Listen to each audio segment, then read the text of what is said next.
할렐루야. 예배 자리에 오신 여러분을 환영하고 사랑합니다. 우리 함께 주님 앞에 찬양하며 그분의 지성소 안으로 들어가도록 하겠습니다.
자리에서 일어나서 찬양했습니다.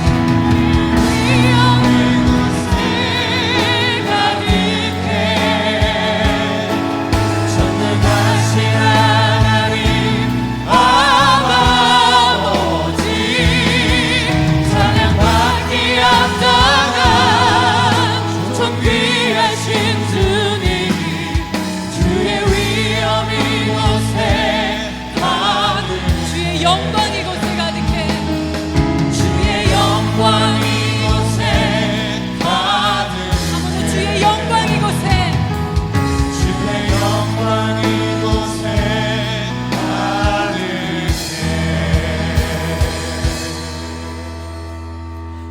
구원하심이 보좌에 앉으신 우리 하나님과 어린 양에게 있도다.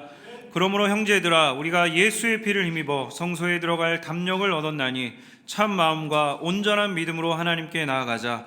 하나님은 영이시니 예배하는 자가 영과 진리로 예배할지니라. 아멘. 주 영광 여기 마사 열방 향해 그 빛 비추소서. 주의 얼굴 구할 때 주의 향기 머무소서.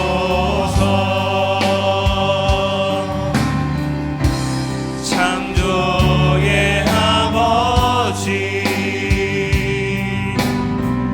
그 섭리 보이사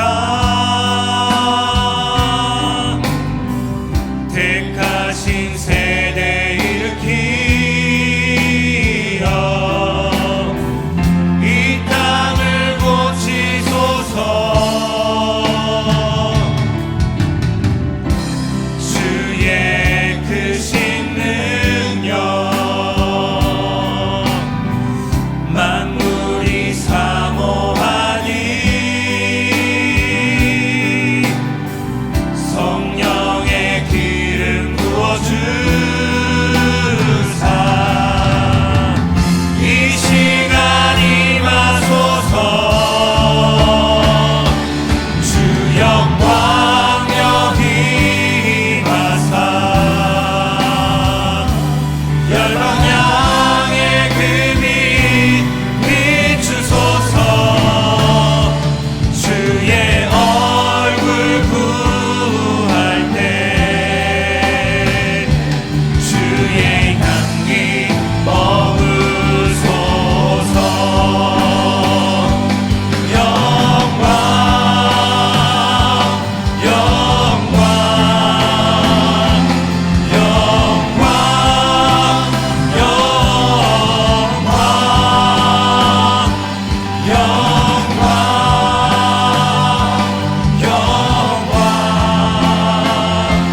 영광 영광 할렐루야. 영원토록 살아계시는 영광의 하나님을 찬양합니다. 그리스도 예수 안에서 우리를 구원하사 하나님의 백성 삼아 주신 은혜에 감사드립니다. 하나님을 전심으로 예배하는 이 시간 우리 가운데 오셔서 우리의 예배를 받아 주옵소서. 하나님의 이름이 거룩히 여김을 받으시고 하나님의 행하신 모든 일들이 힘있게 선포되는 예배되게 하옵소서. 하나님의 사랑과 성령의 능력으로 우리를 치유하시고 회복하시며 바로잡아 주옵소서. 예수 그리스도의 이름으로 기도하옵나이다. 아멘. 나는 전능하신 아버지 하나님 천지의 창조주를 믿습니다. 나는 그의 유일하신 아들 우리 주 예수 그리스도를 믿습니다. 그는 성령으로 잉태되어 동정녀 마리아에게서 나시고 본디오 빌라도에게 고난을 받아 십자가에 못 박혀 죽으시고 장사된 지 사흘 만에 죽은 자 가운데서 다시 살아나셨으며 하늘에 오르시어 전능하신 아버지 하나님 우편에 앉아 계시다가 거기로부터 살아있는 자와 죽은 자를 심판하러 오십니다. 나는 성령을 믿으며 거룩한 공교회와 성도의 교제와 죄를 용서받는 것과 몸의 부활과 영생을 믿습니다. 아멘. 이 자리에 앉아서 계속해서 찬양하시겠습니다.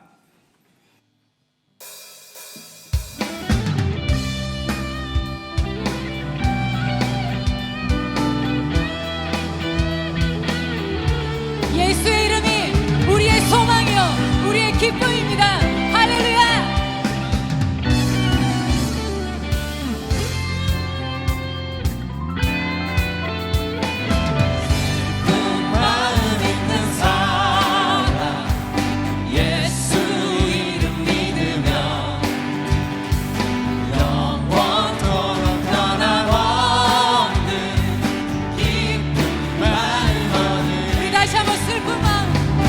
슬픈 마음 있는 사람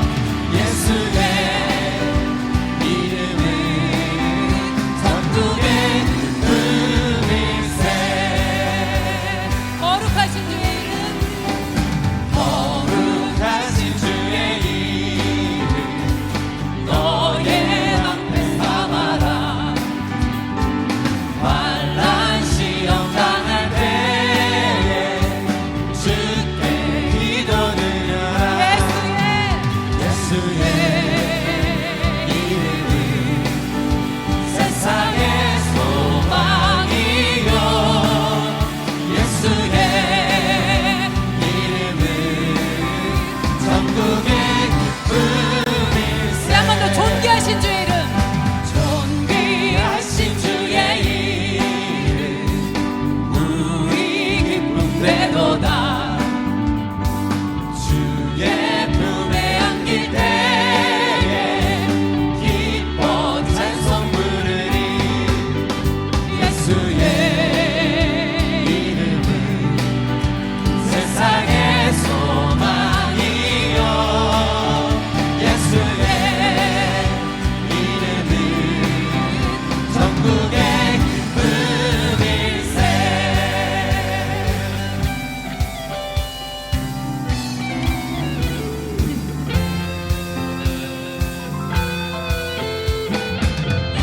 우리 갈 길 가간 후에 보좌 앞에 나가 왕의 왕께 왕의 왕께 경배하며 면류관을 드리 예수의 이름은 세상의 소망이요 예수의 이름만 예수의 이름은 전국의 기쁨이 우리 소리 높여서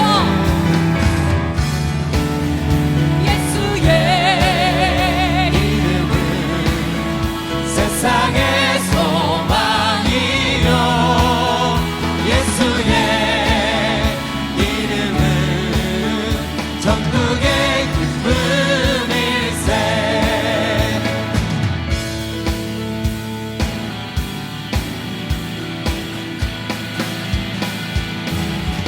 할렐루야 아멘.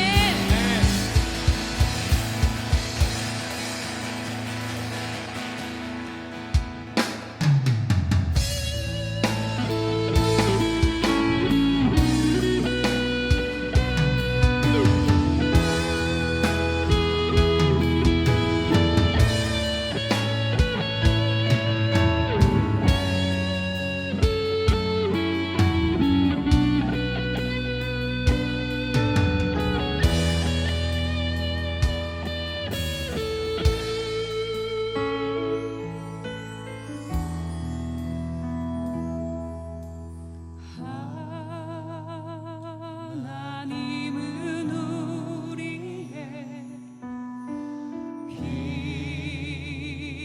피난처가 되시며 환난 중에 우리의 힘과 도움이시 하나님은 우리의 하나님은 우리의 피난처가 되시며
할렐루야 할렐루야 어린 양 할렐루야 할렐루야 주의 보혈 덮으사 모든 족속 모든 방언 모든 백성 열방이 모든 영광 모든 존귀 모든 찬양 주께 드리네.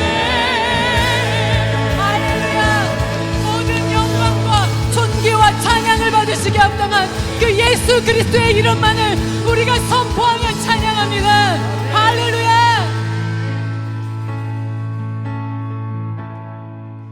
주님의 이름만이 한나 풀 같은 우리 인생의 소망이며 이 세상의 기쁨입니다. 우리가 그 예수 그리스도의 이름, 우리의 피난처가 되주시는 그 예수의 이름 앞에 우리 한 주간을 돌아보면서 참회와 은혜를 구하는 기도로 주님 앞에 나아가겠습니다. 기도하겠습니다.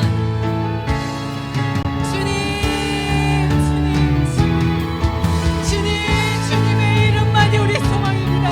예수의 이름만이 이 세상의 유일한 소망이며 기쁨입니다. 예수의 이름만이 우리 가정의 소망입니다. 예수의 이름만이 우리 자녀의 소망입니다.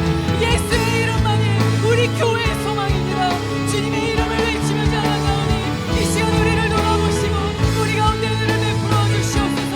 주님 우리 가운데 성령으로 임하여 주시옵소서.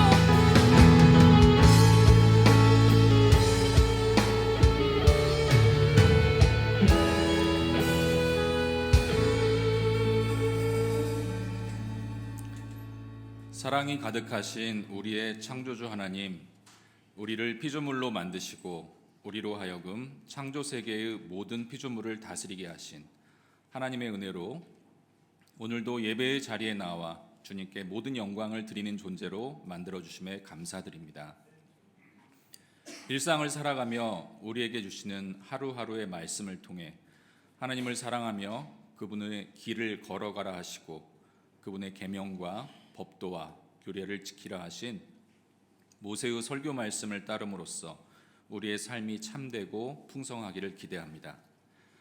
2024년도 벌써 한 달이 지나고 올 초에 결심했던 주님과의 관계가 마음먹은 대로 되지 않는다고 성경 일독이 창세기에서 멈춰버린 지 오래라고 실망하며 주님과 만나기를 주저하며 주님을 향해 얼굴을 돌렸던 우리의 지난 1월을 회개합니다.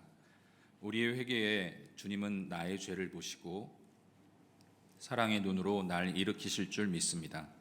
바다를 잠잠하게 하시듯 내 영혼의 폭풍을 고요하게 해주실 줄 믿습니다. 온 땅의 주인 되신 주님께서 내 이름을 아시며 상한 마음을 돌보아 주십니다.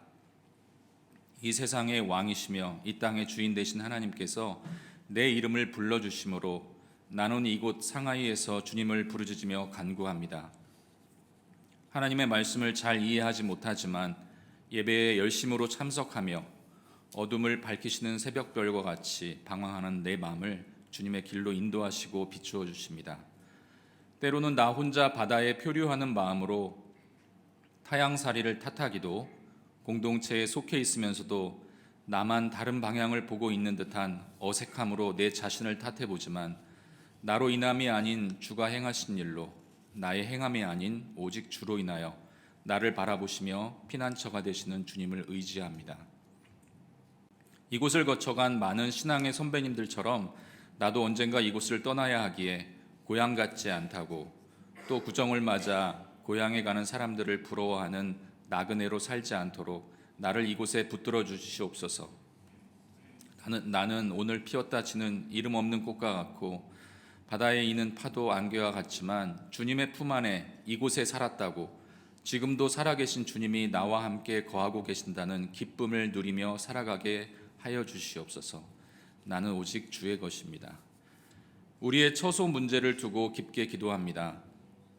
주님을 신뢰하며 주님이 가장 좋은 방법으로 가장 좋은 주님의 때에 우리에게 지혜를 모아 선택하게 되는 방법이 우리 공동체의 기도대로 앞서 일하시는 분들을 응원하며 진심으로 그분들의 수고에 중보로 함께하는 공동체의 일원으로 하나된 마음으로 간절히 구하기를 기도합니다. 오늘 시편 말씀으로 우리에게 하나님의 말씀을 대언하시는 배성진 담임 목사님을 주님께서 아십니다. 그의 마음을 아시고 그의 목소리를 아시기에 주님의 목소리로 주님의 마음을 오늘 설교를 통해 전달해 주시옵소서. 배성진 담임 목사님을 세우신 단 위에서 넉넉한 목소리를 허락하시어 우리에게 선포하시는 말씀을 들려주시옵소서. 오늘의 예배를 위하여 곳곳에서 돕는 손길이 있습니다. 청지기로서 사명을 다하는 그들을 주님께서 사랑의 눈으로 감찰하시며 오늘의 섬김이 주일 예배로 맞춰지는 것이 아닌 이 시간으로 시작하여 일주일간의 삶으로 계속되게 하여 주시옵소서. 글로리아 찬양대의 목소리로 드리는 찬송을 흠양하여 주시옵고 우리의 찬양이 우리의 마음의 고백이 되게 하여 주시옵소서. 우리는 상하이 한인연합교회라는 공동체 이름으로 이곳에 모여 예배합니다. 우리 공동체의 방향성을 가르치시며 주님을 향해 걷는 우리를 생명이 넘쳐 흐르는 교회 되게 하시며 우리의 피난처가 되어주시는 살아계신 예수님의 이름으로 기도합니다. 아멘.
하나님께 영광의 박수 올려드리겠습니다.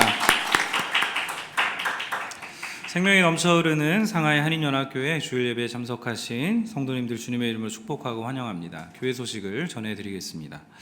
새가족 안내입니다. 오늘 교회에 처음 오신 분이나 등록을 원하시는 분은 예배 후 본당 옆 새가족실로 오시기 바랍니다. 교회 생활을 안내해 드리겠습니다. 설 명절 안내입니다. 사랑하는 가족들과 함께 따뜻한 명절 맞이하시기 바랍니다.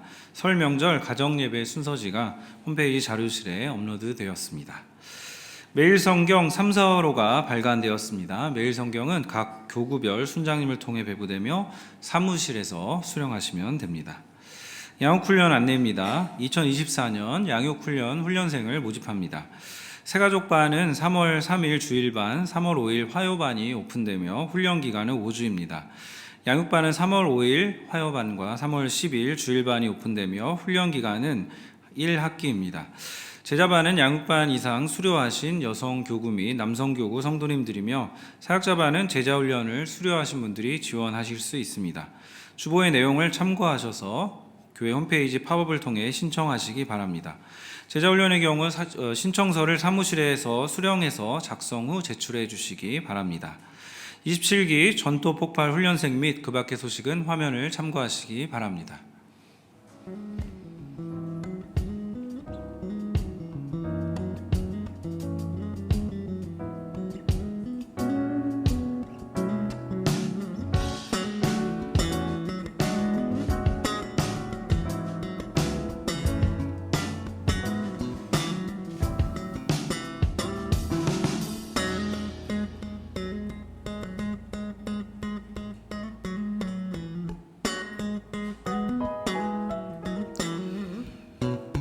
기욱하시는 성도님 가정에 하나님의 은혜가 항상 함께 하시길 바랍니다. 이 시간 함께 찬양하시면서 준비하신 예물 하나님께 드리겠습니다.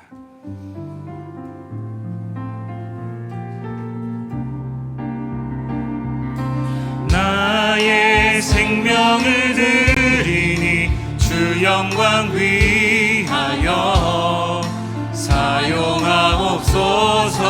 내가 사는 날 동안에 주를 찬양하며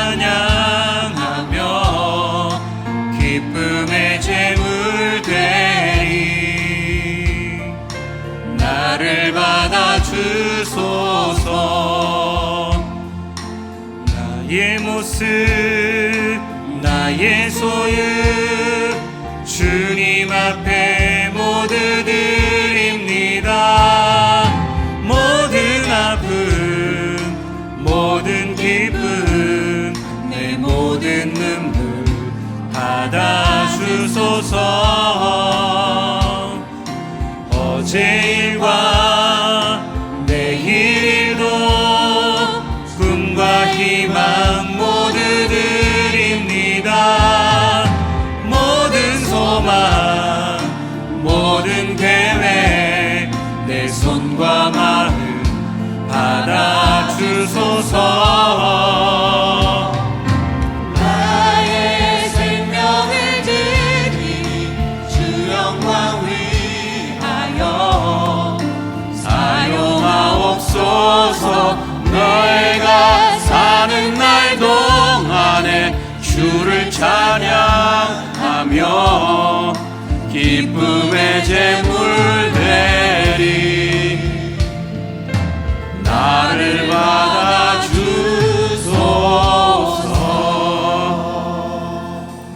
우리의 영원한 소망이 되신 하나님, 지난 한 주간도 주님의 사랑 안에 살고 주님의 인도하심을 따라 살다가 이제 주님께 나와 마음 열고 주님을 찬양하고 예배하게 하신 것에 감사를 올려드립니다. 이 시간 주님을 사모하며 나온 모든 성도들에게 하나님 하늘의 은혜를 베풀어 주셔서 이들의 삶이 풍성하게 되도록 하나님 이끌어 주옵소서. 주님의 베푸신 놀라운 구원의 은혜와 모든 삶의 은혜에 감사하며 우리 마음과 정성을 담아 주님께 물질을 올려드립니다. 내게 주어진 모든 것이 내가 이룬 것 하나 없고 주님 주신 것임을 인정하기에 소득의 11조를 주님께 올려드립니다. 삶의 매 순간순간마다 주님께서 우리 삶을 선하게 인도하심을 믿기에 감사함으로 또 감사한금을 올려드립니다. 또 주일원금을 올려드립니다. 또 복음을 듣지 못해 죽어가는 영혼들에게 생명의 복음이 선포되기를 소망하며 선교원금 올려드립니다. 또 교회를 사랑하는 마음, 또 이웃을 사랑하는 마음, 또 형제 자매, 또 세상을 사랑하는 마음으로 건축원금과 구제원금, 기하대책, 두유원금, 장학헌금 등으로 주님께 올려드리니 하나님께서 받아주시고 이 물질을 주님 온전히 주님 기쁘신 뜻에 사용하여 주옵소서. 드리는 모든 손길마다 하나님 주님의 선한 것으로 가득 채워 주옵소서. 은혜가 풍성하신 하나님, 간절히 원하옵기는 우리 성도들에게 필요한 은혜를 채워 주시옵소서. 육신의 약함 때문에 치료의 은혜가 필요한 많은 분들이 있습니다. 하나님 치료의 광선을 비춰주셔서 속히 일어나 더 감사함으로 더 기쁘게 주님을 찬양하고 예배하는 날이 돌아오게 하여 주시옵소서. 혹시 마음의 근심으로 고통받아 하는 분이 있다면 하나님 마음의 평안을 주시고 그 마음을 아프게 하는 모든 문제들을 해결해 주시옵소서. 또 여러 가지 기도 제목을 갖고 나온 주님의 귀한 백성들의 기도 제목에 응답해 주셔서 정말 기쁨으로 이 예배를 마치고 돌아갈 수 있도록 축복해 주시옵소서. 교육하는 성도 가정이 있습니다. 하나님 어디에 있든지 또 어느 곳에 있든지 하나님의 은혜 안에 거하게 하시고 주님과 늘 동행하는 귀한 가정 삼아 주시옵소서. 이 시간 주님 말씀을 듣겠습니다. 우리에게 말씀해 주옵소서. 예수님 이름으로 기도합니다. 아멘. 오늘 말씀은 시편 91편 1절에서 16절입니다. 시편 91편 1절에서 16절 우리 한 절씩 교도하도록 하겠습니다. 제가 먼저 읽겠습니다. 지존자의 은밀한 곳에 거주하며 전능자의 그늘 아래에 사는 자여, 나는 여호와를 향하여 말하기를 그는 나의 피난처요 나의 요새요 내가 의뢰하는 하나님이라 하리니, 이는 그가 너를 새 사냥꾼의 올무에서와 심한 전염병에서 건지실 것이미로다. 그가 너를 그의 깃으로 덮으시리니 네가 그의 날개 아래에 피하리로다. 그의 진실함은 방패와 손방패가 되시나니 너는 밤에 찾아오는 공포와 낮에 날아드는 화살과 어두울 때 퍼지는 전염병과 밝을 때 닥쳐오는 재앙을 두려워하지 아니하리이다. 1000명이 네 왼쪽에서 10,000명이 네 오른쪽에서 엎드러지나 이 재앙이 네게 가까이 하지 못하리로다. 오직 너는 똑똑히 보리니 악인들의 보응을 네가 보리로다. 네가 말하기를 여호와는 나의 피난처시라 하고 지존자를 너의 거처로 삼았으므로 화가 네게 미치지 못하며 재앙이 네 장막에 가까이 오지 못하리니, 그가 너를 위하여 그의 천사들을 명령하사 내 모든 길에서 너를 지키게 하심이라. 그들이 그들의 손으로 너를 붙들어 발이 돌에 부딪히지 아니하게 하리로다. 네가 사자와 독사를 밟으며 젊은 사자와 뱀을 발로 누르리로다. 하나님이 이르시되 그가 나를 사랑한즉 내가 그를 건지리라. 그가 내 이름을 안즉 내가 그를 높이리라. 그가 내게 간구하리니 내가 그에게 응답하리라. 그들이 환난 당할 때 내가 그와 함께하여 그를 건지고 영화롭게 하리라. 내가 그를 장수하게 함으로 그를 만족하게 하며 나의 구원을 그에게 보이리라 하시도다. 아멘. 우리는 지금 상하이에 살고 있지만 언젠가 다 한국으로 돌아갈 분들입니다. 여러분들 나중에 한국에 돌아가면 어디에서 살고 싶으십니까? 뭐 지역이 될 수 있고 환경이 될 수 있는데 뭐 어떤 특정한 곳을, 특정한 환경을 여러분 생각해 본 적이 있습니까? 제가 우리 교회 성도님들에게 몇 분에게 물어봤습니다. 나중에 한국에 돌아가시면 어디에서 살고 싶습니까? 많은 분들은 도시에서 살고 싶다고 말합니다. 다만 주변에 좋은 교회가 있고 또 좋은 학교가 있어서 아이들 교육하기에도 좋은 곳이면 좋겠다 이렇게 말합니다. 또 어떤 분은 산과 바다가 있는 자연이나 전원주택에서 살고 싶다고 한 분들도 있습니다. 이 자연이나 전원주택은 한국 남성들의 로망이죠. 자연인이 무슨 내용이 뭐죠? 나는 자연인이다. 이 프로그램이 너무 많은 인기를 끄는데 그 영향 때문인지 이 숲속에 들어가 살고 싶은 마음 분들이 있는 것 같습니다. 자, 근데 한편 소수 의견이 있는데요. 남편은 전원주택에서 또 자연에 살고 싶다고 말하고 또 아내는 도시에서 살고 싶다고 하는 분들이 있습니다. 이 부부가 있습니다. 그래서 그 부부는 어떻게 할 거냐고 물어봤더니 평소에는 따로 각각 살다가 주일날 교회 와서 만나는 것으로 합의했다는 이런 얘기가 있습니다. 좀 염려스러운 부분인데 잘 합의되기를 바랍니다. 자, 제가 똑같은 질문을 중국 청년에게 물어봤습니다. 그랬더니 자기를 포함한 많은 중국인들은 나중에 고향에 돌아가서 살고 싶다고 이렇게 말을 하더라고요. 고향에서 부모님과 같이 살고 싶다고 합니다. 지금은 도시에서 살고 있지만 돈을 좀 많이 벌면은 고향에 좀 큰 집을 사서 할아버지 할머니 저 밑에 손주까지 함께 살아가고 싶다는 그런 소망이 있다고 말하더라고요. 혹시 이제 형편상 도시를 떠날 수가 없다면 아예 부모님을 도시로 모셔와서 같이 살고 싶다고 하더라고요. 그러니까 중국인들은 이 어디서 사느냐가 중요한 게 아니고 누구랑 같이 사느냐가 굉장히 중요한 것 같습니다. 특히 이 가족들과 함께 사는 것 굉장히 중요하게 여기는 것 같습니다. 자, 성경 저자들은 그러면 어디에서 살고 싶어 했을까요? 그리고 또 우리 인생이 살아갈 가장 좋은 곳은 어디라고 우리에게 가르쳐주고 있을까요? 자, 그곳은 오늘 말씀 1절에 나오듯이 지존자의 은밀한 곳입니다. 지존자의 은밀한 곳. 시편 저자는 지존자의 은밀한 곳이 하나님의 백성이 살아갈 가장 좋은 곳이라고 말하면서 독자들에게 지존자의 은밀한 곳에서 살 것을 권유합니다. 자, 그렇다면 이 지존자의 은밀한 곳은 어디며 또 왜 그곳에 우리가 살아야 할까요? 자, 지존자의 은밀한 곳은 문자적으로는 성전 안의 지성소를 가리킵니다. 지존자는 지극히 높은 하나님을 의미하는데요. 또 지성소는 하나님이 계신 곳을 상징합니다. 자, 그런데 지성소가 왜 은밀한 곳이냐 하면 그곳은 성전 깊숙한 곳에 있는 곳이어서 아무나 들어갈 수 없는 곳이기 때문입니다.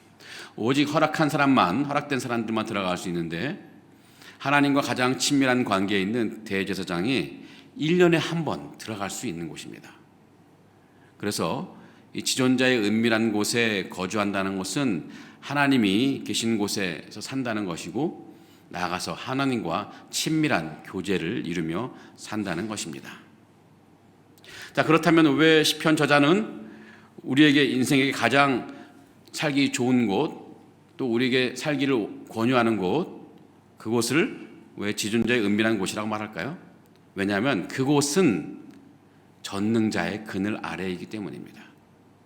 오늘 말씀 1절을 보면 지존자의 은밀한 곳에 거주하며 전능자의 그늘 아래에 사는 자요 라고 이렇게 말하고 있습니다.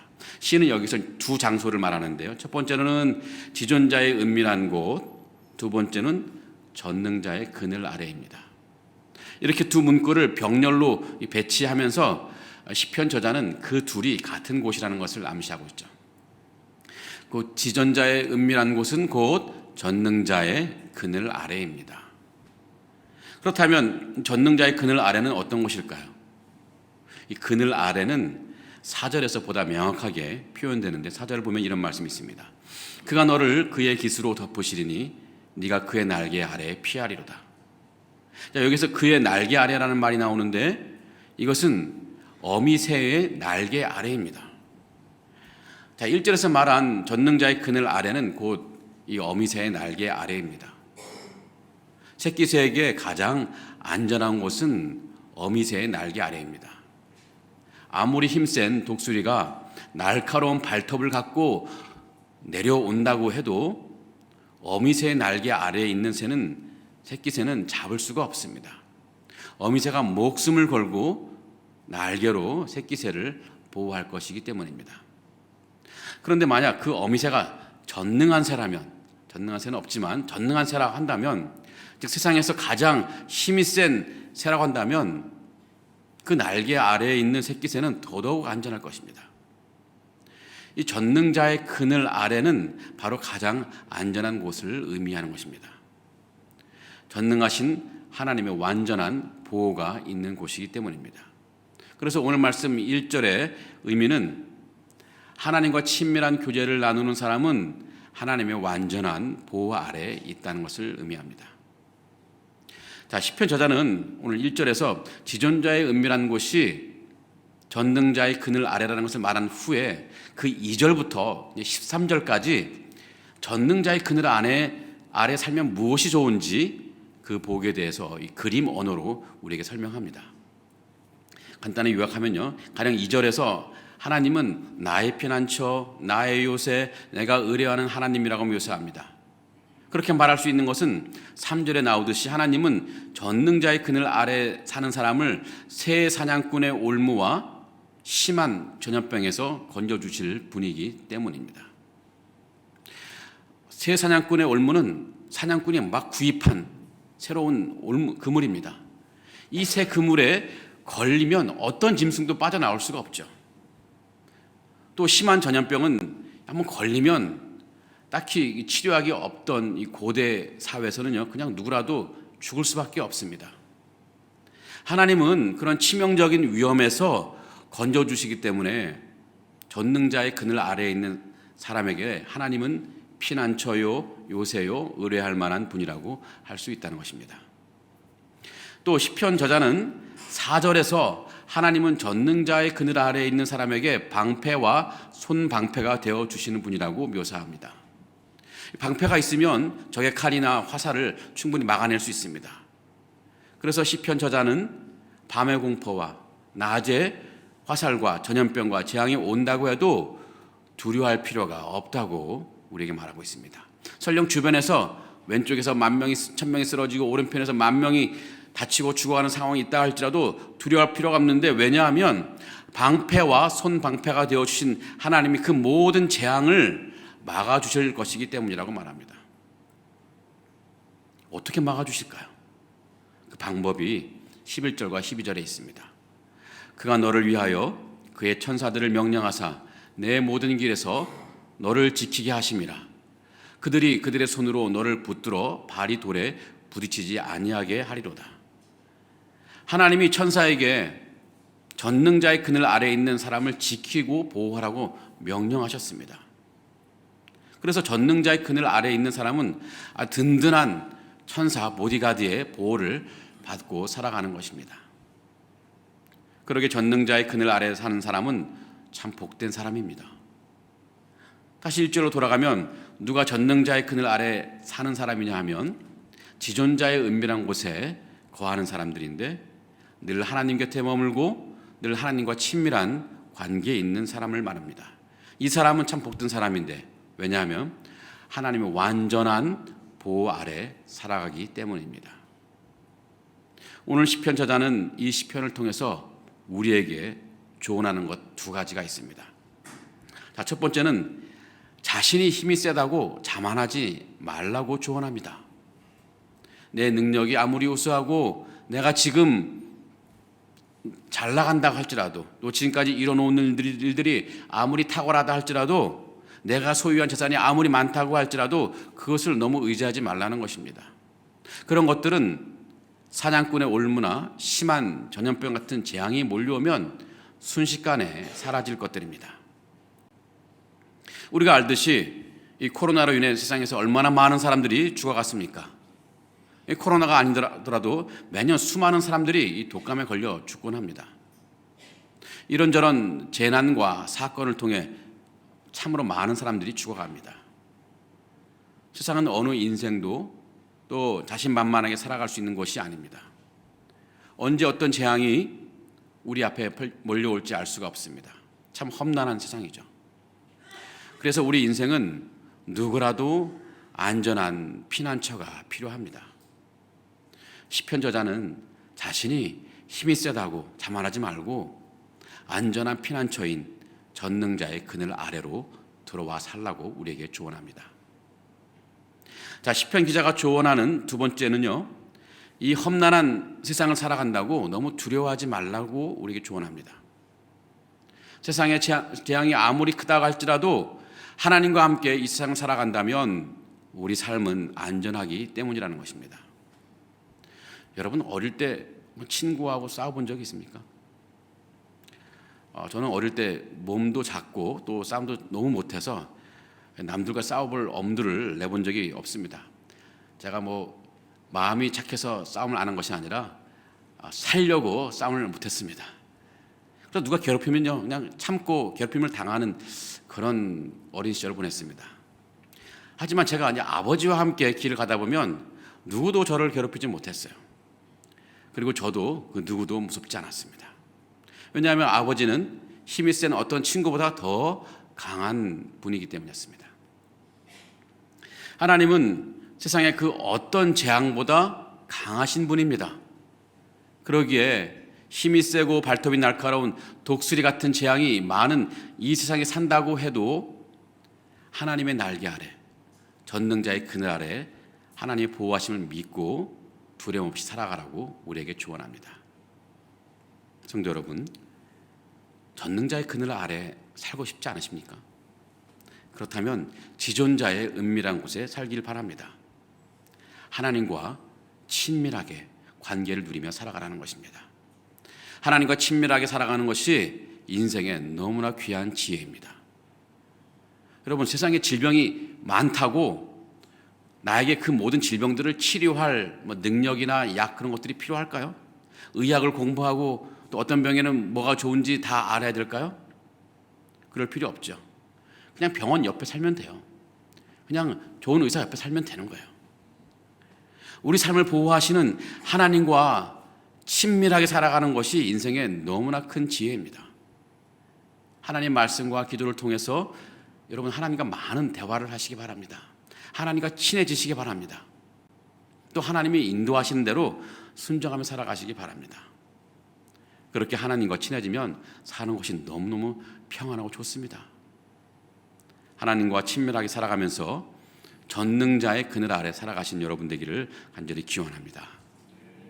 자, 그런데 우리는 이 시편 저자의 이런 교훈에 공감을 하면서도 때로는 그 교훈이 다소 공허하게 들릴 수가 있습니다. 왜냐하면 믿음이 좋고 하나님과 아무리 친밀한 관계에 있는 사람도 이 세상 살 동안에 재앙을 당하기 때문입니다. 그래서 재앙을 당한 자신도 그렇고 또 재앙을 당한 그리스도인을 보는 우리들도 그렇고 모두 고개를 갸우뚱거리죠. 하나님과 함께하는 사람이 왜 저런 고난을 당할까? 하나님과 함께한다면 아무런 어려움이 없어야 하는 것 같은데 왜 저런 어려움 속에서 힘들어할까? 하나님은 그를 모른 채 하시는 것일까? 이런 의문을 품어본 적이 얼마나 많이 있습니까? 이런 의문을 생각하면 떠오르는 두 인물이 있습니다. 우리는 두 인물의 인생에서 우리가 품은 이 질문에 답을 얻을 수 있을 것 같습니다. 자, 첫 번째 인물은 창세기에 나오는 요셉입니다. 요셉은 참 순전한 믿음의 사람이었습니다. 하나님과 친밀한 사람이었습니다. 지존자의 은밀한 곳에 거주했던 사람이었습니다. 그런데 요셉의 인생을 보면요, 참 기가 막힙니다. 그 인생에 수많은 재앙들이, 그것도 엄청난 재앙들이 그 삶을 덮쳤거든요. 전능자의 그늘 아래에 있을 것 같은 요셉이 그러지 못한 것처럼 보입니다. 이 요셉의 인생은 어려서부터 꼬였던 것 같아요. 이 어린 시절에 형들의 질투와 미움을 받아서 이집트의 노예로 팔려갑니다. 여러분, 노예 생활은 너무 비참하죠. 인간 취급을 받지 못합니다. 이 아프리카 흑인들이 전 세계에서 노예로 비참하게 살아갔다는 것을 우리는 너무나 잘 알고 있습니다. 이 고대 사회에서 노예는 더욱 비참했는데요, 노예 주인은 아무 때라든지 노예를 죽일 권리가 있습니다. 이 요셉도 어린 나이에 이집트 노예로 팔려와서 비참한 삶을 살아야 했습니다. 자, 그런데 성경은요, 이 노예로 살던 요셉을 하나님의 돌보심을 받지 못한 불쌍한 사람이라고 묘사하지 않습니다. 오히려 하나님의 돌보심을 받고 복받은 사람으로 묘사합니다. 창세기 39장 2절에 이런 말씀이 있습니다. 여호와께서 요셉과 함께 하심으로 그가 형통한 자가 되어 그의 주인 애굽 사람의 집에 있으니. 요셉이 이 어린 나이에 노예로 팔려와서 힘겨운 노예 생활을 하는데 하나님은 요셉과 함께 하셨고 그래서 요셉이 형통한 삶을 살고 있다고 이렇게 말하고 있어요. 이게 말이 됩니까? 그 삶이 노예라는 인생 바닥으로 추락했는데, 그런 재앙을 당했는데 그것이 하나님과 함께 하시는 것이고 그것이 형통한 것일까요? 더욱이 요셉에게 찾아온 재앙은 거기서 끝나지 않죠. 이 노예로 팔려간 그 집의 여주인이 요셉을 유혹하죠. 그 유혹을 완강히 거부했는데 그것 때문에 요셉은 이 모함을 받고 오히려 감옥에 갇히는 신세가 되었습니다. 이제 요셉의 인생은 한 단계 더 추락한 거예요. 노예에서 죄인이 되어버린 것입니다. 죄인이 되면 언제 죽을지 알 수가 없습니다. 하나님이 함께 하셔서 형통한 자가 어떻게 또 모함을 받고 감옥에 갇힌 걸까요? 그것이 형통한 삶일까요? 그것이 안전한 삶일까요? 자, 결론부터 말하자면 요셉은 지존자의 은밀한 곳에 거주한 사람이고 그래서 전능자의 그늘 아래 살았던 사람이었습니다. 하나님과 친밀하게 지내면서 하나님의 완전한 보호 속에 살았던 인물이라고 말할 수 있습니다. 자, 요셉이 전능자의 그늘 아래에 있을 때 하나님이 보호하신 것이 무엇일까요? 순간순간 닥쳐오는 어려움에서 그 인생을 보호하신 것일까요? 그런 것도 있지만 하나님이 요셉과 함께 하시면서 정말 보호하신 것은 요셉 전체의 인생이었습니다. 요셉 전체의 삶이었습니다. 요셉 전체 삶이 온전하도록 그 삶에 부여된 목적이 중단 없이 온전히 이루어지도록 보호하신 것입니다. 그래서 인생 전체가 아름다운 작품이 되도록 인생의 끝에서 후회함이 없는 인생이 되도록 보호하신 것입니다. 여러분 퍼즐을 혹시 좋아하십니까? 퍼즐을 맞추게 하는 거요? 저는 이 퍼즐 맞추는 것을 참 좋아하는데 이게 시간이 너무 많이 걸립니다. 그래서 제가 지금은 못하고 나중에 은퇴하고 실컷 해보고 싶은 것 중에 하나가 바로 이 퍼즐 맞추기인데, 제가 주로 좋아하는 퍼즐 그림은 이 풍경화 이 퍼즐입니다. 지금까지는 제가 한 500개짜리는 퍼즐 맞춰봤는데 나중에 은퇴하면 1000개짜리 이상을 한번 도전해서 맞춰보려고 합니다. 여러분, 풍경화 퍼즐을 맞출 때 제일 어려운 부분이 뭔지 아십니까? 첫째는 이 하늘과 구름 부분이에요. 그리고 하늘은 파란색, 구름은 흰색, 딱히 모양도 없어요. 뭐 집이나 나무나 뭐 건축물이라면 어느 정도 모양이 있어가지고 이 퍼즐 조각이 어디쯤 들어간다는 것이 가늠이 돼요. 하지만 하늘과 구름은요, 도무지 감을 잡을 수가 없어요. 그래서 시간이 엄청 많이 걸리는데, 자, 둘째 어려운 부분이 있습니다. 그것은 이 그림자가 드리워진 거무죽죽한 부분입니다. 이 그림자 부분에 있는 퍼즐 조각은 대체로 이 거무죽죽해서 모양을 알아볼 수가 없어요. 거기도 시간이 엄청 많이 걸리죠. 제가 바로 이 그림자 부분에 있는 퍼즐을 맞추면서 느낀 것이 있습니다. 여러분, 그림자 부분에 있는 이 조각 하나만 보면요, 굉장히 우울합니다. 과연 이 조각이, 이 아름다운 이 풍경화 퍼즐의 한 조각이 만든지 의문이 들 정도입니다. 굉장히 우울하기도 하고 또 암울하죠. 그런데 그 퍼즐 조각 500개를 다 맞추고 보면 그때 비로소 보입니다.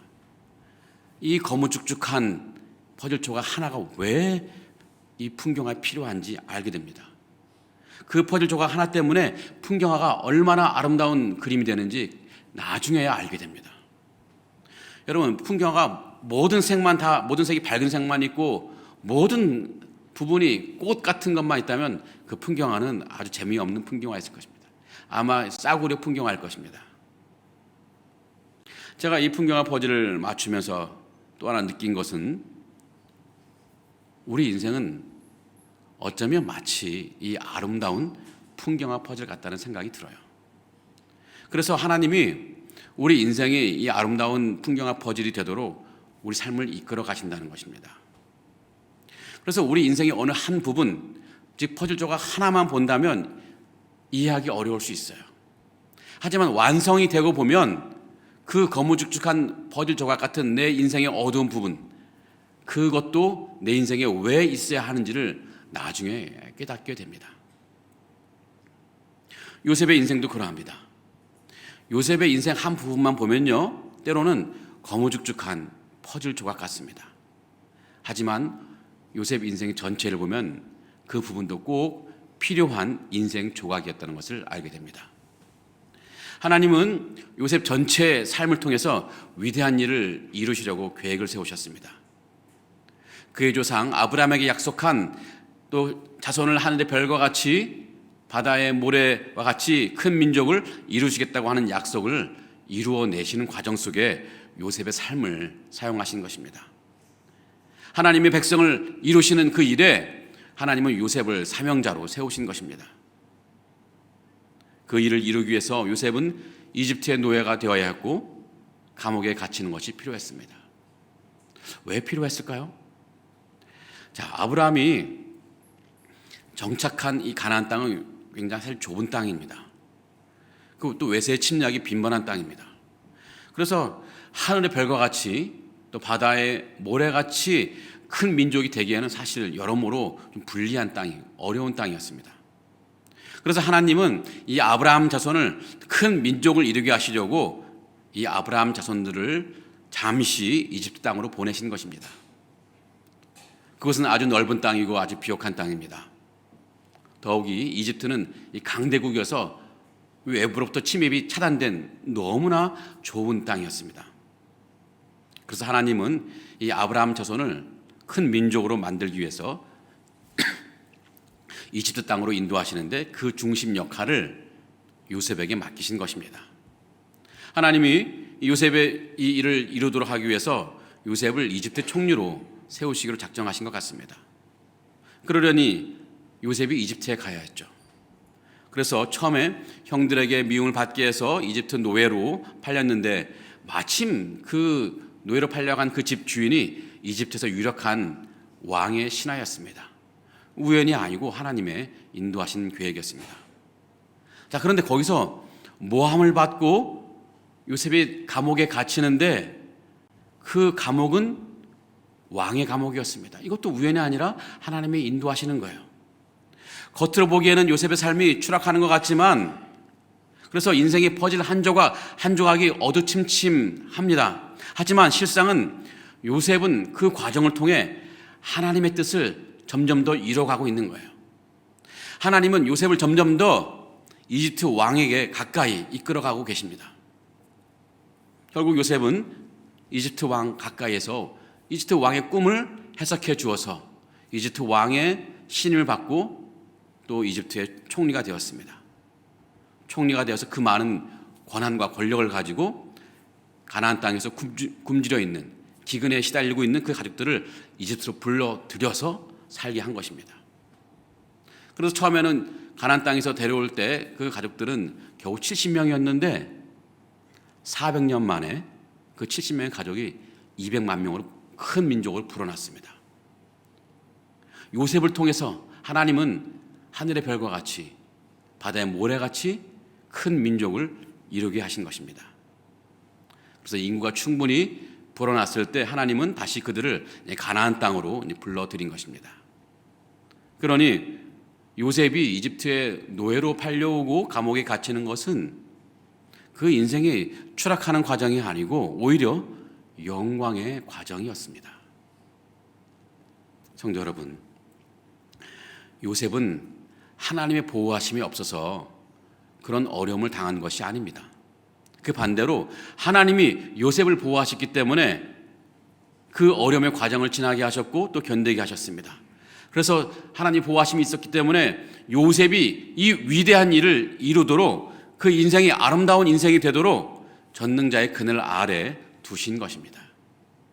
때로는 그 인생길에 거무죽죽한 퍼즐 조각이 있지만 그것은 하나님이 요셉을 보호하지 않아서가 아니라 요셉을 보호하셔서 그 거무죽죽한 퍼즐 조각의 시간을 허락하셨고 또 그 시간을 인내하게 하셔서 결국은 위대한 일들을 이루게 하신 것입니다. 자, 전능자의 그늘 아래에 있는 사람이 또 왜 어려움을 겪느냐 생각하면 떠오르는 또 다른 인물이 있습니다. 그것은 짐 엘리엇이라는 선교사입니다. 짐 엘리엇 선교사는요, 미국 시카고에 있는 기독교 명문 대학 휘튼 대학을 수석으로 졸업한 너무나 타고난 인재입니다. 이 짐 엘리엇이 하나님의 부름을 받고 이 선교사가 되어서 20세기 중반에 남미에 있는 에콰도르에 선교사로 들어갑니다. 이 에콰도르의 한 부족인 아우카족에게 복음을 전하려고 한 것인데요. 이 짐 엘리엇은 4명의 다른 선교사들과 함께 그 에콰도르에 갔습니다. 그때 나이가 30살도 안 된 겨우 28살 그 나이에 들어갔습니다. 당시 이 아우카족은 선교하기 참 어려운 부족으로 알려져 있었습니다. 에콰도르 정글 속에서 야만적이고 원시적이고 살인을 저지르는 그런 족속이었습니다. 이 5명의 선교사가 그 부족에게 복음을 전하러 갔는데 그곳에 도착하자마자 그 5명의 선교사는 그 부족의 창에 찔려서 모두 목숨을 잃었습니다. 순교를 당했어요. 예수님의 예자도 전하지 못하고 그냥 죽어버렸습니다. 그때 겨우 28살. 이 사건 때문에 미국에서 난리가 났습니다. 우선 기독교인들 사이에서 논란이 있었습니다. 어떻게 하나님이 그들을 보호해 주지 않으셨을까?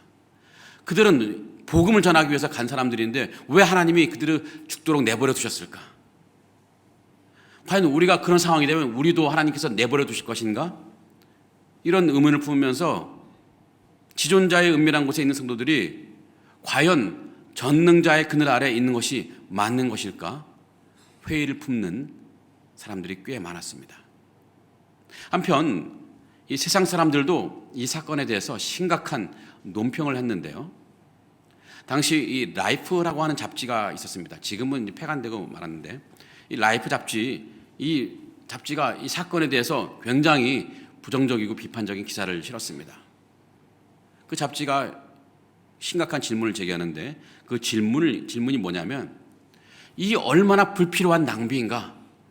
얼마나 불필요한 낭비인가? 장래가 촉망된 이 젊은이들이 그 위험한 지역에 들어가서 선교 사역을 벌인 것 자체가 너무 무모하다는 지적이었습니다. 죽을 줄 뻔히 알면서도 왜 그곳에 갔느냐 하는 것입니다. 명문대학의 수석 졸업자가 거기서 죽는 것이 얼마나 개인과 가족뿐만 아니라 국가적으로 얼마나 큰 낭비인가 이러면서 많은 비판을 했습니다. 이런 논란과 비판 섞인 질문에 대해서 이 짐 엘리엇의 아내인 이 엘리자벳 엘리엇이 그 언론 인터뷰에서 이런 말을 했습니다. 이게 엘리자벳 엘리엇의 말인데요. 낭비라니요. 그런 말씀하지 마세요. 내 남편 짐 엘리엇은 어린 시절부터 이 순간을 위해서 준비한 사람입니다. 잃어버린 영혼에게 다가가 복음을 전하기 위해 일생을 준비했고 그렇게 살다가 하나님 곁으로 갔습니다. 이것이 낭비입니까? 다시는 내 남편의 죽음을 낭비라고 하지 마세요. 이것이 짐 엘리엇의 아내 엘리자벳 엘리엇의 이야기였습니다. 짐 엘리엇 이야기는 여기서 끝나지 않습니다. 짐 엘리엇의 아내였던 엘리자벳 엘리엇이 또다시 남편이 순교한 그 부족에 가요. 남편이 못한 일들을 자신이 해야겠다고 결심하면서 이 간호학을 1년 동안 공부한 후에 다시 그 복음을 들고 잔인하기 짝이 없던 아우카 부족으로 들어갑니다. 그리고 아우카족 여인들을 돌보기 시작하는데요. 다행히도 아우카족은 여성을 살해하지는 않았습니다. 여성을 살해하는 것은 이게 비겁한 짓이라고 여기고 여성들은 함부로 건드리지 않았습니다. 그렇게 꽤 오랜 동안 이 엘리자벳 엘리엇이 그 부족의 여인들을 돌봐줬는데요.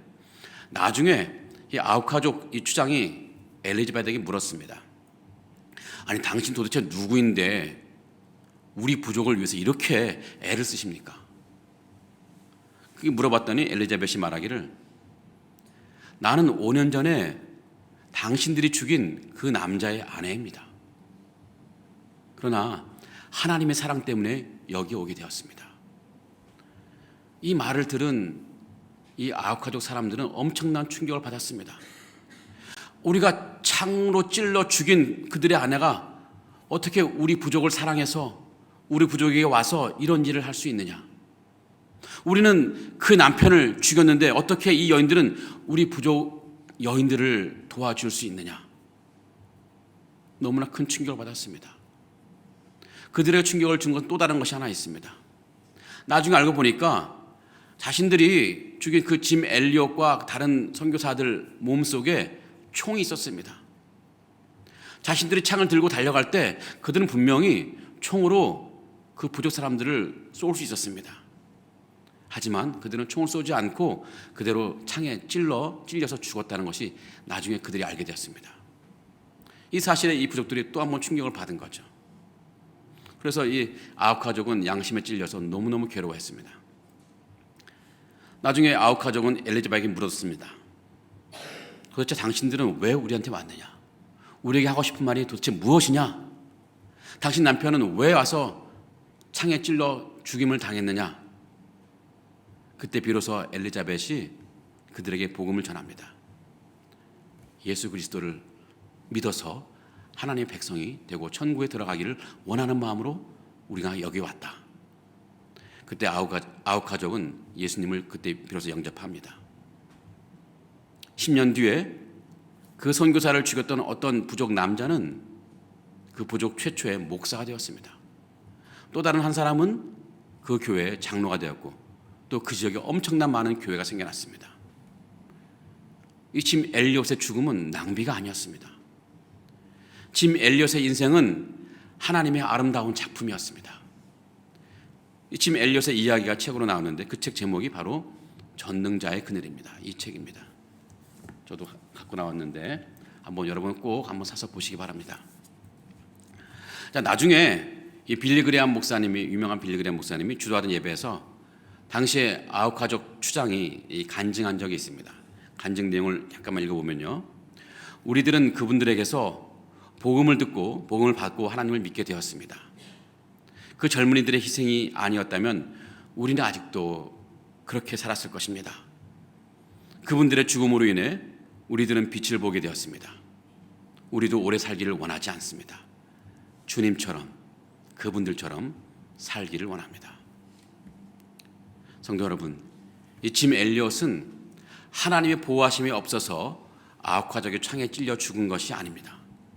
하나님이 짐 엘리엇을 보호하셔서 하나님이 짐 엘리엇을 통해 이루시려는 그 위대한 일을 짐 엘리엇이 끝까지 수행할 수 있었습니다. 짐 엘리엇이 순교하는 그 순간에도 짐 엘리엇은 전능자의 그늘 아래에 있었던 것입니다. 그래서 그 순교의 길을 갈 수 있었던 것입니다. 그리고 그 삶이 너무나 아름다운 풍경화가 되었습니다. 하나님의 보호하심은 당장에 우리가 이해하지 못할 수 있습니다. 어떤 때는 거무죽죽한 그림자 같은 퍼즐인 경우가 있습니다. 그래서 우리가 전능자의 그늘 아래 산다면 어떻게 이런 일이 일어날까 회의할 때가 있습니다. 하지만 지나고 보면 우리는 고백하게 될 것입니다. 우리가 하나님의 보호하심 속에 살고 있었구나. 그래서 내가 이렇게 살아올 수 있었구나. 하나님의 내 인생을 이렇게 아름답게 빚어가시는 과정 속에 그 어려움을 내게 허락하셨구나. 이런 고백을 할 수 있을 것입니다. 성도 여러분, 말씀을 정리해 보겠습니다. 우리는 지존자의 은밀한 곳에 살아가는 사람들입니다. 이 시간 하나님께 예배를 드리는 이곳이 바로 지존자의 은밀한 곳입니다. 또 하나님 뜻대로 살아가는 우리 삶이 지존자의 은밀한 곳에 살아가는 삶입니다. 계속해서 이렇게 지존자의 은밀한 곳에 살아가신 여러분 되기를 바랍니다. 그래서 전능자의 그늘 아래서 하나님의 보호하심을 받으며 사시기 바랍니다. 다만 그 보호하심은 내 인생의 순간순간 어려움을 막아주시는 것이기도 하지만 그보다는 우리 인생 전체가 아름다운 작품이 되도록 하나님이 나를 통해 이루시고자 하는 일들이 온전히 이루어지도록 보호하시는 것임을 기억하시기 바랍니다. 그 믿음을 갖고 늘 지존자의 은밀한 곳에 살다가 언젠가 우리 인생 마칠 즈음에 내가 전능자의 그늘 아래에서 참 아름다운 삶을 살았다고 고백하실 수 있는 여러분 되기를 간절히 기원하고 축복합니다. 네. 우리 다 같이 일어나셔서 찬양 부르시고 기도할 텐데요. 우리 찬양할 때 1절은 우리가 다 같이 부르고 2절과 3절은 우리 찬양대가 부른 다음에 4절을 다시 우리가 같이 부르도록 하겠습니다.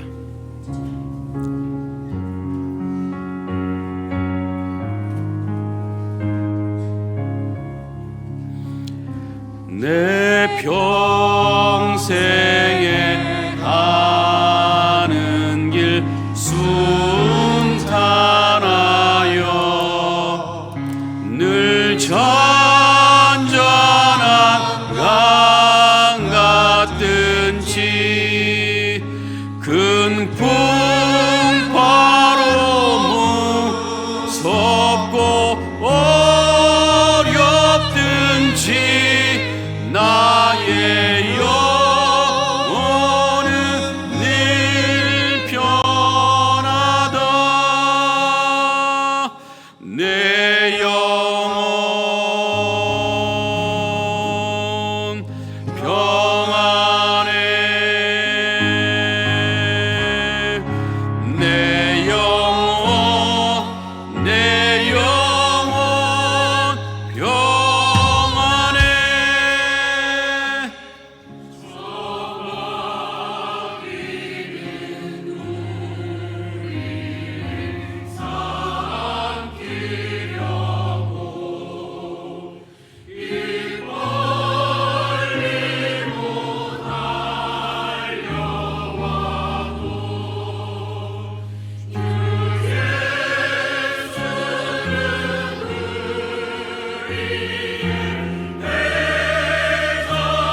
같이 하겠습니다. 내 영혼,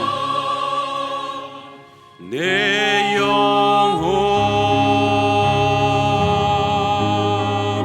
평안해. 내 영혼, 내 영혼 평안해. 저 공중에 구름이 일어나며 큰 나팔이 울릴 때에 주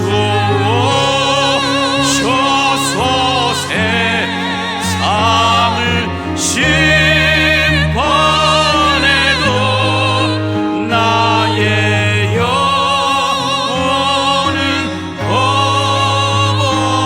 없으리. 내 영혼 평안해. 내 영혼, 내 영혼 평안해. 아멘, 아멘. 우리 다 같이 합심기도 제목 같이 읽고 같이 기도하도록 하겠습니다. 시작. 늘 하나님과 친밀하게 살면서 전능자의 그늘 아래에서 하나님의 보호를 받고 살아가는 인생이 되게 하소서. 아멘. 삶의 어려움도 하나님이 내 인생을 아름다운 작품으로 만드시는 과정임을 믿고 내게 주어진 어떤 형편도 감사하게 하옵소서. 아멘. 상하이 한인연합교회 예배와 사역의 은혜를 주셔서 성도들이 전능자의 그늘 아래에서 더 힘있게 살아가게 하옵소서. 아멘. 이런 기도 제목을 가지고 저를 따라 한번 주님 부르시고 기도하겠습니다. 주여 은혜를 주옵소서. 주여 은혜를 주옵소서. 같이 기도하겠습니다. 전능하시고 지존하신 하나님, 우리의 피난처가 되어주심을 믿고 감사를 드립니다. 하나님, 연약한 우리 인생들 주님밖에 의지할 것 없어 주님께 나오니 하나님, 주님 돌보시는 은혜를 우리에게 베풀어 주시옵소서. 하나님, 우리의 영원한 피난처이시고 요새이고 은혜를 만한 하나님을 믿고 의지하며 살아가는 우리 인생 되게 하여 주옵소서. 혹시나 우리가 살아가는 동안 내 힘과 능력과 내 부와 업적을 의지하며 살아왔다면 그 잘못을 용서하시고 오직 하나님 곁에 머물면서 하나님과 친밀하게 살아가는 우리 인생 될 수 있도록 하나님을 의지할 수 있도록 인도해 주옵소서. 우리가 하나님과 친밀하게 의지하며 살아갈 때 주님은 전능자의 그늘 아래 우리가 살아가게 하실 줄 믿습니다. 하나님, 주님의 완전한 보호 가운데 살아가게 하실 줄 믿습니다. 주님, 인생에 때로는 마음 아픈 재앙들이 다가올 때가 있지만 그때도 분명히 주님이 우리 함께 계심을, 우리가 주님 보호 아래 있음을 믿고 변함없이 주님과 동행하는 인생 되게 하여 주시옵소서. 그리하여 세상이 주지 못하는 평안보다는 주님이 주시는 완전한 평안을 누리며 살게 하여 주시옵소서. 주님께서 완전한 삶을, 아름다운 삶을 이루고 계실 줄 믿습니다. 그 과정 속에서 아무런 어떤 고난이 온다 할지라도 주님 주신 아름답게 만들어 가실 것을 믿고 하나님 더 신뢰하는 우리 삶이 될 수 있도록 축복해 주시옵소서. 지존하시고 전능하셔서 우리의 든든한 피난처가 되어주시는 하나님, 보잘것없는 이 비루한 우리 인생에 찾아오셔서 우리 인생을 돌보시고 살피시고 은혜 주심을 감사 올려드립니다. 지금 이 시간 간절히 원하옵기는 우리의 영원한 피난처요 요새요 의뢰할 만한 하나님을 믿고 의지하는 우리 인생 되게 하여 주시옵소서. 혹시나 지금까지 살아오면서 우리가 내 힘과 내 능력과 내 부와 내 업적을 의지하며 살아왔다면 하나님, 그 잘못을 용서하시고 그것들을 내려놓고 오직 하나님 곁에 머물면서 하나님과 더욱더 친밀하게 살아가며 하나님을 의지하는 인생이 되게 하여 주시옵소서. 우리가 주님과 친밀하게 교제하며 살아갈 때 주님은 우리를 전능자의 그늘 아래 머물게 하실 줄 믿습니다. 주님의 완전한 보호 가운데 살게 하실 줄 믿습니다. 하나님, 때로 우리 인생에 닥쳐오는 이런저런 재앙에 우리 마음이 아플 때가 있습니다. 마음이 의심이 들 때가 있습니다. 하지만 그때도 여전히 하나님이 우리와 함께 계시고 우리가 하나님 보호 가운데 있음을 믿게 하여 주시고, 그래서 변함없이 주님과 동행하며 주님을 의지하며 주님을 믿고 살아가는 인생 되게 하여 주시옵소서. 세상이 주지 못할 평안을 찾아 헤매기보다는 주님이 주시는 완전한 평안을 누리며 살게 하여 주시옵소서. 주님은 우리 인생을 아름답게 이루어 가시는 분이심을 믿습니다. 그 과정 속에서 때로는 고난이 온다 할지라도 그 고난의 과정도 주님이 우리 삶을 아름답게 만들어 가시는 한 과정임을 믿고 하나님을 더 신뢰하며 의지하며 주님 따라가는 인생 되게 하여 주시옵소서. 살아계신 하나님, 우리 상하이 하느님교회에 은혜 베풀어 주셔서 이곳에 머물고 이곳에 예배하고 이곳에서 기도하는 그 누구라도 전능자의 그늘 아래 살아갈 믿음과 힘을 얻게 하여 주시옵소서. 그래서 지치고 낙심하고 상한 마음으로 왔다가도 이곳에서 온전히 회복되어서 이 험난한 세상 속에서도 담대하게 살아갈 수 있도록 축복해 주시옵소서. 예수님 이름으로 감사하며 기도합나이다. 아멘. 이제는 우리 주 예수 그리스도의 은혜와 아버지 하나님의 사랑과 성령님의 인도하심이 완전한 피난처이신 전능자의 그늘 아래 살아가기를 소망하며 하나님과 친밀하게 살아가고 또 하나님의 인도하심을 받고 살아가기를 다짐하는 상하이 하느님교회 모든 성도들 머리 위에 지금부터 영원토록 함께 하실지어다. 아멘.